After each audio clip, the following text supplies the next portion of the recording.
青森県出身伊勢ヶ濱部屋朝白龍、モンゴル出身高砂部屋藤青雲、熊本県出身藤島部屋美浦の海、沖縄県出身木瀬部屋正代、熊本県出身時津風部屋。右を差しても玉鷲は右の小手投げもありますね。強烈な小手投げあります。そういう流れも予想できますね。なるほど。初対戦初顔合わせになります。軍配返りました。玉鷲昨日勝って幕内で714勝目、歴代7位タイ並んで今日勝てば単独7位になるという玉鷲の一番です。対するは今場所十両の旭海優が玉鷲に挑戦するという一番になりました。軍配返っています。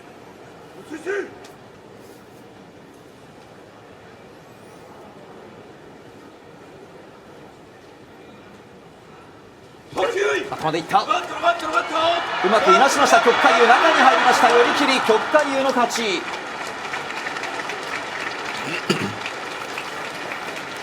旭海優玉鷲に勝ちました。玉鷲敗れて連勝は2でストップ。これで今場所の10敗目。旭海優勝って7勝目。今場所の勝ち越しに王手をかけています。立ち合いは旭海優のいつもの感じでこう低く当たってですね、それに対して玉鷲は突き起こそうとしてるんですけども、ここでいなしたことによって玉鷲のバランスが崩れましたね。玉鷲3連勝はならず、黒星は10個目。場所は8勝7敗4場所ぶりの勝ち越しをしました御嶽海です。今場所東の前頭14枚目、対する獅司は東の前頭12枚目でも相撲を取ることができますし、相手のまわしを取る相撲もできます。御嶽海はこの体を丸くして相手の中に入って押し込んでいく相撲が得意です。軍配返りました。突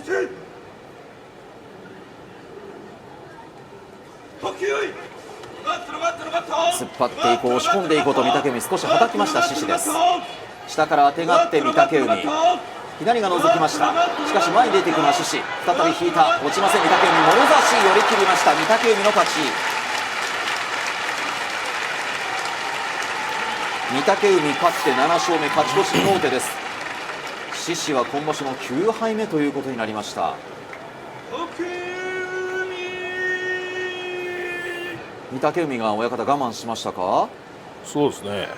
獅司小さく当たって相手の中にこう入ろうとするんですよね。押し方が非常にうまいですよね。この手の位置がね、体の前に来るんですよ、この力士は。なのでこの脇が開かないというかね。なるほど、で相手の中に入っていって攻め込むと、もうここという時にさっとこう前に。12日目、同じ星同士で顔があったというシビアな一番。15日間の本場所は8勝すれば勝ち越し、逆に8敗すると負け越し。次の場所、その勝ち数と負け数の星の差で番付の上がり下がりが出てきます。このが親方、もう偉いと言いますか、偉いというか格が上ということになりますもんね。番付の世界ですからね。勝って勝ち越しに望みをつなぐのはどちらでしょうか。こちら竜電、対するは時疾風です。差しに行きました。左覗いている時疾風、まだ下手引けません。竜電も上手を探る、取れない。下手を引いたのは時疾風、頭をつけます。竜電上手がかかった、切れました。右四つになっています。左の上手は竜電です。胸があって迫るのは竜電、土俵際寄り切りました。竜電の勝ち。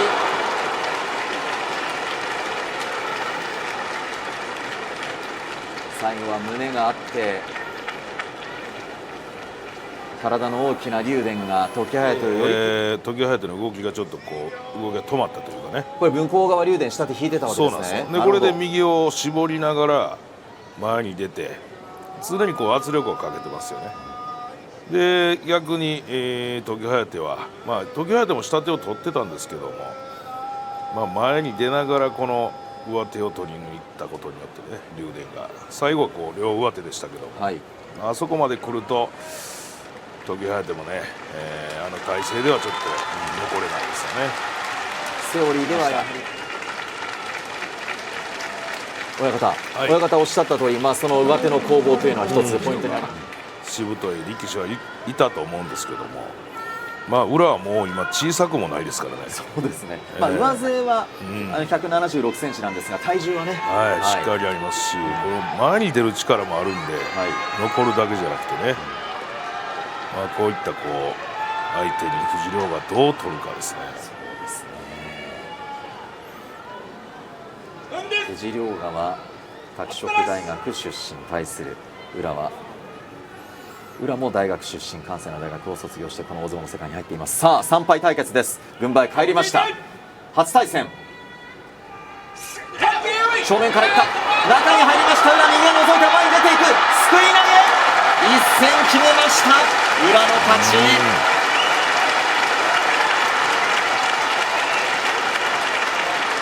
3敗対決、初顔の一番、宇良が制しました。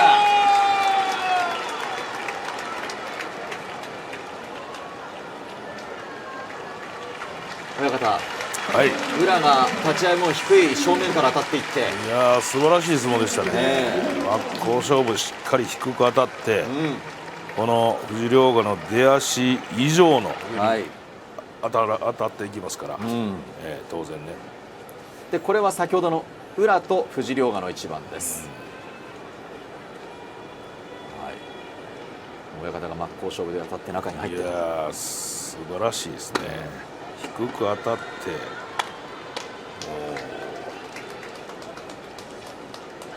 宇良がこういうふうに、右を差しに行くこともなかなかこう珍しいですね。珍しいですね。宇良も前に出れたんですけども、右が入ったことによってね、したがって琴恵光の不戦勝藤であります。亮賀の力はもう出ませんでしたね。これは宇良が今後優勝争い面白い存在になりそうですね。面白いですね。そして今場内にアナウンスがありましたが、今日から朝乃山が休場ということで、診断書が届きました。左足の甲の捻挫、これで約4週間の治療期間を要する見込みということで、今日琴恵光不戦勝。残念ですね、これは。この一番本日のということで、明日の割がまだ親方、今日は取組終了後に出るということで、出ていないので、明日の対戦相手が誰になるか、これもちょっと楽しみですよね。ですね。これはもういきますけども、こう右をこう差し込みに行ったことはこう珍しかったですね。裏自体すくい投げの決まり手も珍しいですしね。そして土俵が時間です。錦富士狼雅戦です。お互い四つ身得意ですが喧嘩四つです。張っていきました狼雅、右を入れました。右四つは狼雅の形、向こう側上手を引けているか、上手引いています。寄り切りました狼雅の勝ち。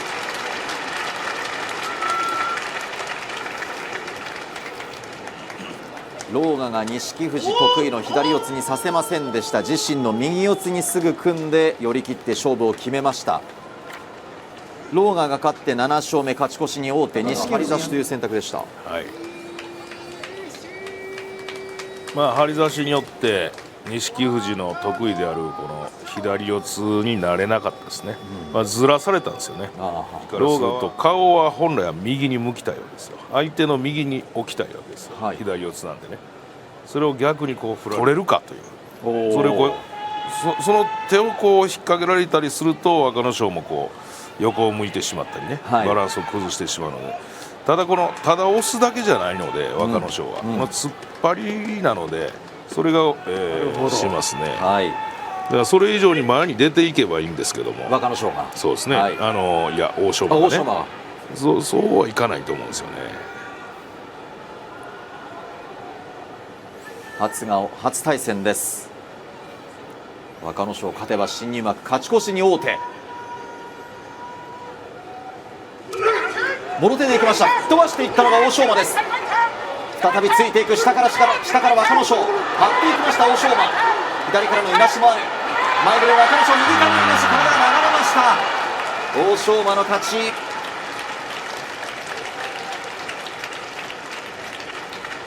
欧勝馬が勝って6勝目、敗れた若野翔は6敗目。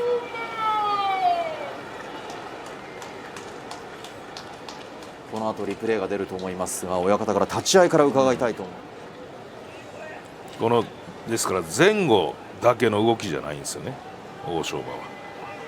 この右から回り込んで、基本的に右が多いですけどね、右からのこれ、はい、いなし、いなしですよね、からすぐにこう前に出るという。ちょっと客観的に見て、はいはいはい、こうすればよかったっていうのが出てくる。ああ、いっぱいありますね。そうです。特にこの負けが込んでる時の気持ちの、はい、この切り替えですよね、やはり切り替えってなかなか得意の欧勝海、画面こちらは朝白龍、こちらは右四つ得意ですから、これも喧嘩四つの一番ということになります。過去の対戦、朝白龍の4対1。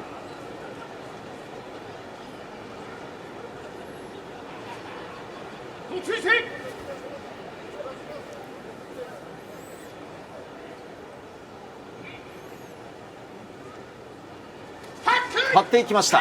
右四つに組んでいます。胸があってがっぷりになりました。右四つは朝白龍得意の形。これ欧勝海右四つでどうするか。くっつけて前に出ていこうとします。一瞬欧勝海は外掛けのような動きも見せました。足を切りに行く、切れない。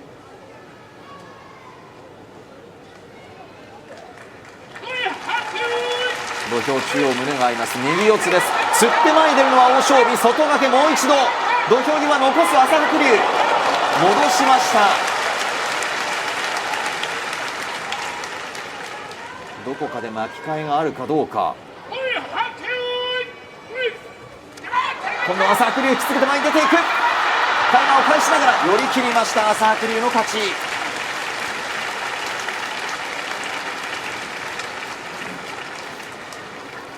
朝白龍が勝って4勝目、欧勝海敗れて9敗目です。親方、はい、ですけども、ここでね、上手を切りに行ったり、投げに行ったりする、できる力士がやはり強いんですよね。これ最終的に上手切りましたよね、はい、朝白龍がね、はい、あそこでこのそうみたいですよ。そうですか。ちなみに親方、今は、この協会内でのお仕事は、本場所中は何やられてるんでしたっけ。幕内の決まり手を決めてるんです、今日はね、こっちに呼ばれてしまいました代役で他の親方にやって、なるほど、ここにいながらもできんことはないんです確かに放送を通じてですね、放送を通じて、さあ時間になりました。決まり手係、中瀬の一面もある長所まで、これ立ち合い成立か、成立してないですね。一つ今千代翔馬張り差し見せてちょっと今金峰山が少し時間を取るような動きももろ手突きです。相手を止めました。腕を手繰ろうと千代翔馬、左からのいなし、張っていく、中に入った、右が入りました。肩越しの上手振りますがどうだ、そのまま体を預けて寄り切りました。千代翔馬の勝ち。物言いはなさそうですね。つきませんね。はい、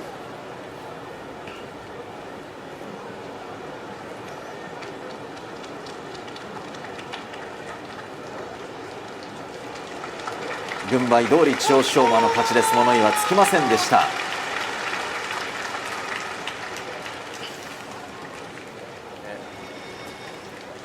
かましていったんですね、千代翔馬がね。で金峰山はもろ手突き。立ち合いやはりこう千代翔馬の方が速くて低くて立ち合いを制しましたね。その後ですからこの流れも良かったですよね。最後は寄り倒す格好。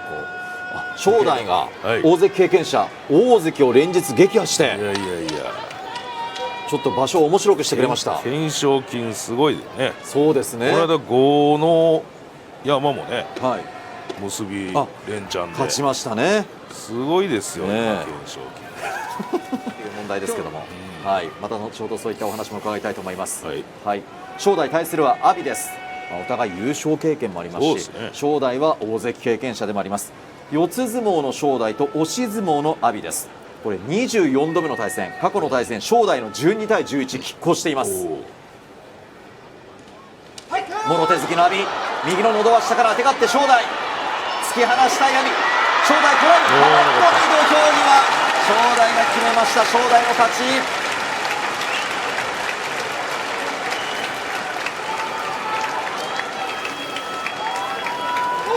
正代勝って親方4連勝ですよ。はい、6勝6敗。はい、この反りながら正代はこう受けながらですね、受けも強いんですよね。はい、こう腰も高いんですけど、これで残れるんですからね、正代はすごいですよ。うまく左足1本残してさばきました。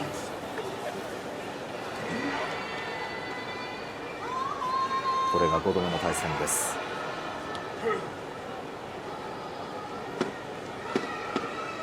ぐっと引き締まった表情を見せます伯乃富士。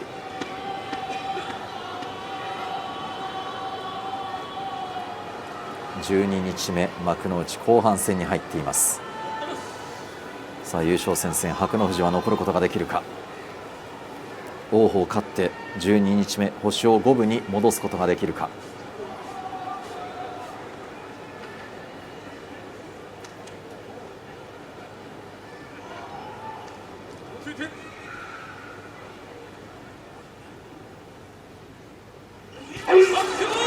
下から当たっていって上手を引いた伯乃富士、左四つだ、左四つ組んだ伯乃富士、胸が合います。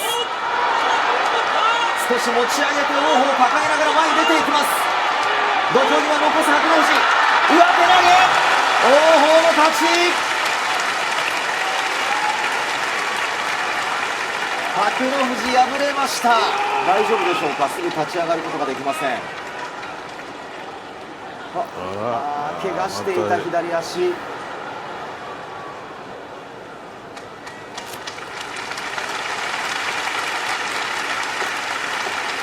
勝ったのは王鵬。伯乃富士敗れて4敗目、4敗目を喫しました。王鵬勝って6勝目。王鵬のこの圧力なんですよ。相手十分なんですけども、この左を差し込んでですね、王鵬は、最終的に右の上手も取るんですよね、ここでね、もうその前に取ってたのかな。でどんどんこの圧力をかけることによって伯乃富士はもう残ろうとするだけで攻めれないですよ。でこれがいつもこの圧力に屈してるというかね、伯乃富士は王鵬のこの圧力に屈してる感じがしますね。最後は豪快な上手投げで、心配なのは伯乃富士がこの前に出る圧力もあって柔らかさバネもあって、はい、で上手を取って夜投げる、万能の力士ですから、翔猿がそれに対してですね、先に攻めていって、相手を翻弄するか、もしくは土俵際で、しぶとさを発揮するかというところですよね。この後の優勝の行方を左右する大きな一番です。2敗の翔猿、3敗の慶乃富士です。初顔、初対戦。正面からいった、突っ張っていきます慶乃富士、頭をつける翔猿、前に出てくる慶乃富士だ、押し出し、慶乃富士の勝ち。翔猿土俵下で少し今立ち上がるのに時間がかかりました。大丈夫そうですね、大丈夫ですね。慶乃富士勝ちました。いや強いですね。中に入れさせませんでしたね。慶乃富士はこう自分より小さい力士、藤ノ川に対してもそうですけども、感覚としては、これもう完敗ですよね。何もできなかった。そういうことですよ。この左が空いてしまったんで余計にね、で土俵際でこう突き落としに行ってもきっちりとこう攻められるという、この感覚として、相撲取って負けた時の感覚、惜しかったな、自分でこういう風に攻めてたらよかったなとかですけども、それこそ開き直ってですね、ここから一日一番自分の相撲を取り切って最終的に勝ち越してたらいいなという感じですよね。対する一山本なんですが、ここまで5勝6敗で、2人の対戦成績が親方、はい、6勝6敗。おお、そうなんですね。しかもですね、直近今平戸海が3連勝してるんですが、はい、この2人の対戦3連勝3連敗3連勝、そういう流れで来てるんです。そうなんですか。はい、じゃあ今回変わるわけですか。流れでいけばどうでしょうか。頭でいった、突っ張って前に出てくるのが一山本、下からあてがって平戸海、まわしを引くことができるか、はたいた、落ちません、中に入りました平戸海、下手投げ、平戸海の勝ち。流れ変わりませんでした。平戸海がこれで4連勝になりました。そういうことですね。はい、この流れでいくと一山本のターンだったんですが、なるほど、はい、させませんでした平戸海が。はいはいはい。なんかよくこの力士、そうですね、内容いかがでしたか。平戸海、一山本はね、前傾姿勢でこう押していくんですよね。はい、それをこう平戸海はさせないんですよね。相手を起こして下から入っていって相手のバランスを崩したという感じですよね。はい、同じ、連合稽古なんかでも稽古しますし、まあこの地位で、ね、相撲を取ってることがね、私からしたらもうなんていうか夢のようというかね、本人もこんな大先輩とね、はい、こうやって取ることがね、喜びであり、誇りでもあると思うんですよね。過去の対戦1対1、半年ぶり3度目の対戦です。さあ軍配返りました。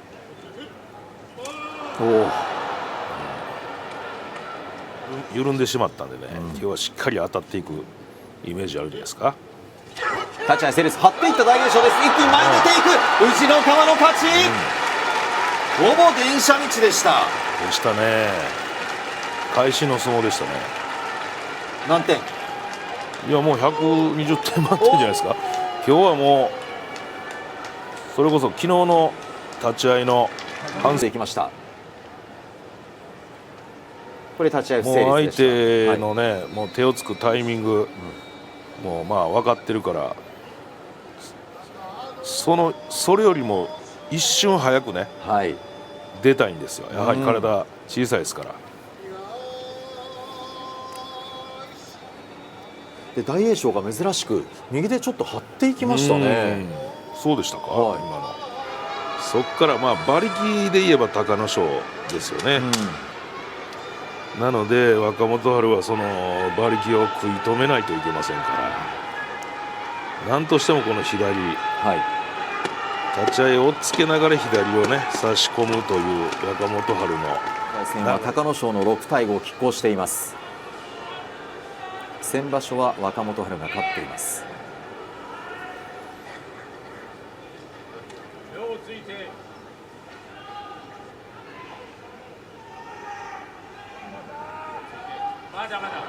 ちょっと合いません。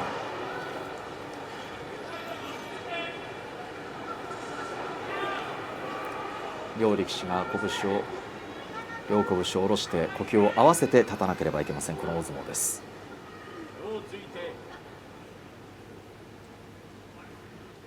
さあ、そして両か下から起こしていこうと隆の勝です。いなしながら若元春、ちょっと途中で踏ん張れなかったか、突き出しました隆の勝の勝ち。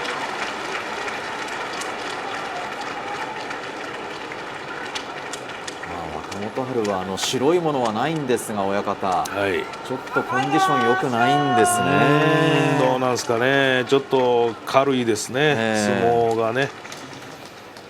リプレイです。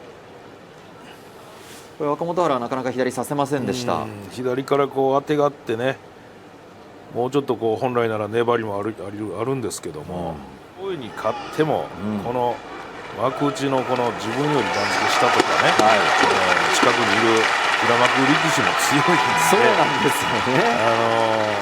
上位に勝ってるのになんで負けんねんって言われてもね、いやそんな感が甘くないねと言いたいと思うんですけど、はいでしょうけど、はい、それぐらい実力はでもありますよね。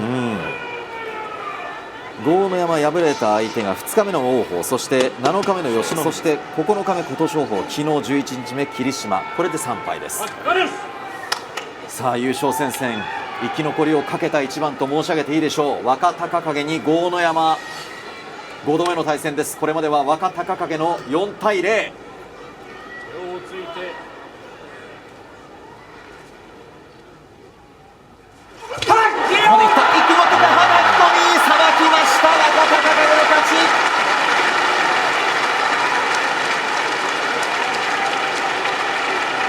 当たってさばきました。5回目も若隆景。親方、はいいかがでしたか。いや若田映ってますいかがでしたか、改めて。いや先ほど言った通りです。はい、そうですね。でこれ本当に豪ノ山、いい踏み込み、いやもう完璧というか、もう 120% の当たりをしたと思うんですよね。下からこう押し上げようとしたんですけども、これ当然若隆景が立ち上がりこれ狙ってるわけじゃないんですよ。はい、当たってますからね。しっかり当たっはい、こういう取り組みっていうのは、どの役職の親方が、審判ですね。審判の審親方が判の親方が考えるということですね。はい、普段は2日に1回、割り返しというんですけども、はい、今日は12日目終わった後は最後まで、相撲結びまで終えてから編成会議をすると、はい、優勝争いに関わる取り組みをね、作らないといけませんからね。土俵が時間です。藤青雲に熱海富士です。これも初対戦ということになります。新関脇の熱海富士、前みつ引いた藤青雲、右四つです。お互い右四つ得意。いいところ引いているのは藤青雲、寄っていく。土俵際どうだ、突き落とし、軍配は藤青雲、軍配藤青雲、物言いは物言いつきました。微妙でしたね今。熱海富士の右足と藤青雲が落ちたタイミングで、行司さんは勝負の判定はできても、勝負の決定権はないんですよね。そうなんですよね。ですから勝負審判が微妙な判定については物言いという形でこうやって協議するということになります。そうですね。さあ輪が解かれました。これからアナウンスがあります。同体じゃないですか。どうでしょうか。ただいまの競技について説明いたします。行司軍配は藤青雲に上がりましたが、両者、足が出るのと、体が落ちるのを同時と見て取り直しといたします。カブトラマ親方の見立てが当たりました。ですね。見立て通り同体取り直しということになりました。これはお客様は喜びますけども、力士は大変ですね。ですね。でもお互いね取ってて分かるんですよ。ですけどね。さあ取り直しです。軍配返りました。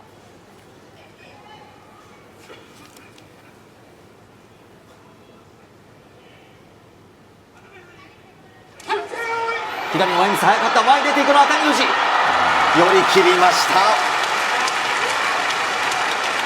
もう一気に馬力で、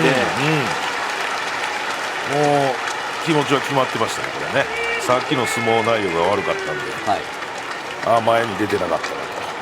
前に出ることで相手の左前にからの攻めを封じると、の最近のいいところですよね。はい、これ両腕覗かせながら、2本覗かせながら一気に前に出ていきました。これだけの馬力で前に出てこられるとね、なすすべなしですよね。熱海富士なんといっても187センチ、197キロありますから、考えてやってる動きじゃないですよね。相手の出足には負けたけども、さっとこう体を反応して開いたと。この辺りがこの、自力の違いというか、豪ノ山は全力でいかないと勝てないという、そういうイメージなんでしょうね。だからこそああやってもう行くしかない、逆に言うと、うんうんうんでそれをうまく若隆景がはい、勝負決めたと。そうですね。で今場内なんですが、今日琴櫻、大関琴櫻が休場ということで美ノ海が不戦勝となります。圧倒したんじゃなかったかな、どうやって勝ったか最後上手投げで、はい霧島も結構いい体勢で攻めたところをこう琴勝峰が投げで打ったのかまあ、ですから決して霧島にとっても油断な、できない相手と、もちろんもちろん、はいそういうことです。さあ時間になりました。まあ、霧島四つ身でいうとどちらも取れるんですが、で琴勝峰はまあ押して流れの中でまあ右に組むことが多いかなというイメージなんですけども、そのあたりいかがでしょうか。まあ、霧島はどちらかというと当たって左を差し込むのが得意ですよね、そこからこう右を前みつにしたり左を前みつにしたり、という流れなんで、それをこう琴勝峰がさせないようにどんどん圧力でいきたいんじゃないですかね。12日目結びの一番です。2敗の霧島対するは新関脇の7勝4敗琴勝峰。霧島2敗を守ることができるか。引きました。張っていった琴勝峰です。霧島中に入りが左が覗いた、入れ替わった、叩き込み、霧島の勝ち。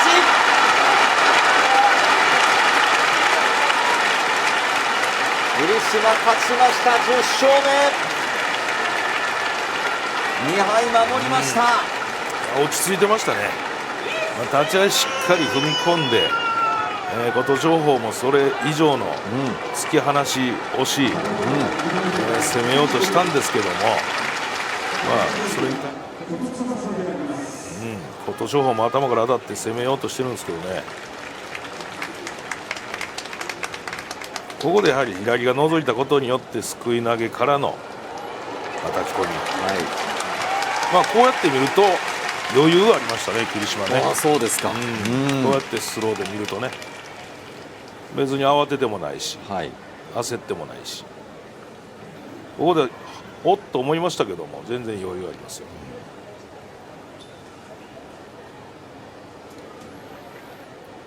霧島勝ちました。これで2敗は霧島と琴恵光の2人ということになっています。そうか、琴勝峰の弟の琴恵光、そうなんですよ。今日負けた琴勝峰の弟ですよね。当然ね、自力から言ってね、大関ですからいろいろ我々も想像が膨らんで面白いですよね。ですね。どういう対戦になってくるのかなという。という